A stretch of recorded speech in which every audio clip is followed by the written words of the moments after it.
I use my baking pan to melt my 1 cup of white sugar, and I put on the high heat. Actually, I put in a high heat, and also you can put on the low heat so it won't burn. Since I'm here and stay on my sugar, so I'm not worried if it's get burned. Even I use high heat, okay? And when it's starting to melt, I'm gonna put down in low heat because I want to melt this quick. So I don't want to use too much time, okay? For sugar, it's turning melting so well. You see, it's really different than if you leave your sugar on the pan, it's gonna be burned. But since I'm staying here, it's really came out really good, okay? Now it's already melt well. We just set aside this until to cool it down, okay? Because we don't want to put our egg in here, egg butter, when it's hot because it's gonna cook. So we're gonna set aside this and we wait until it's cooled down, okay? You can see, guys, this is our melting sugar earlier. It's already stick, you see? It doesn't move. It means it's really cooled down really good. There, guys, this is more easy for you to use. And we need 10 egg. Usually I use 10 egg, but since my egg is too small, I'm gonna use 11, okay? 11 pieces. We need only the egg yolk, okay? So your leche flan turned really good. We just need the egg yolk. 2, 11, 3, 4. Then I have the one big evap here, the large size, and I have condensed. This is 397 grams of condensed. And the evap, we're gonna pour the evap. Like I said, if your egg is large size, then it's only 10. But if it's too small, get 11 egg yolk, okay? And this evaporated milk is 354 ml. And we're gonna open this condensed. Not that good. My can opener, it's not that good. Sorry, guys. And we're gonna pour our condense. Okay, that's give me a hard time.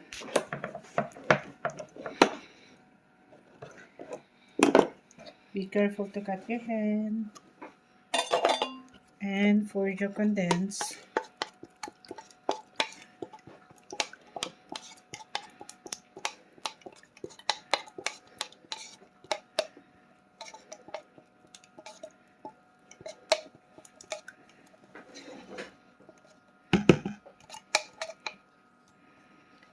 My mother-in-law loves so much leche flan, custard egg they call.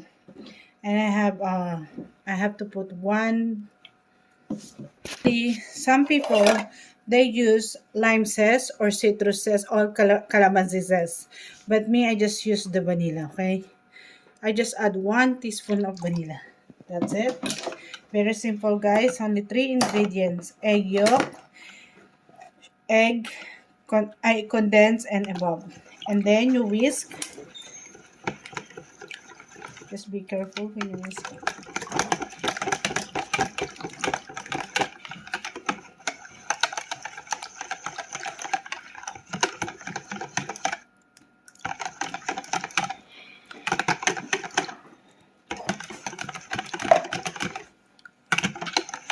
Yep, there's no more whole piece of egg yolk. Now we can pour to the sugar syrup, okay? But before you pour in your sugar syrup, make sure you have a strainer, because you don't want any lumps from your eggs. Okay, egg yolk. Like this, you see. So your leche flan, it's gonna be smooth and shiny. Okay, and then after that, we need. I have here aluminum foil. You're gonna trace it just exactly to place on your round, whatever you use. Okay, you can use any molder. It's depend on you. It always depends on you what kind of molder do you want to use. As long as it's baking molder, so you don't get burned your hands. Okay, and then you press underneath, so make sure it's tight enough. And I'm gonna use a pan here. I'm using pan for put this thing.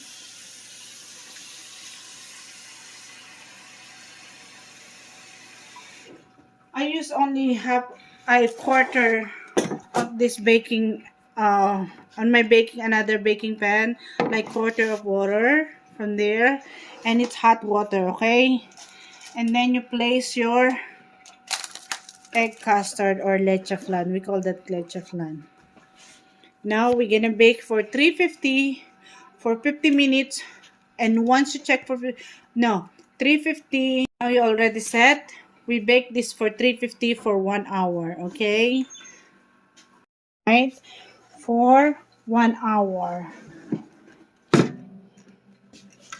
We're gonna bake this for 1 hour. I just use the small oven, so 1 hour we baking. This is what we're gonna look like.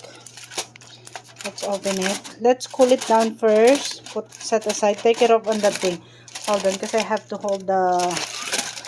This is what they look like, guys. After 1 hour, you see, that's so pretty. Now we're gonna cool it down this and put on the fridge. Okay, cool it down first, like 30 minutes. Once it's cooled down, put on the fridge. Okay.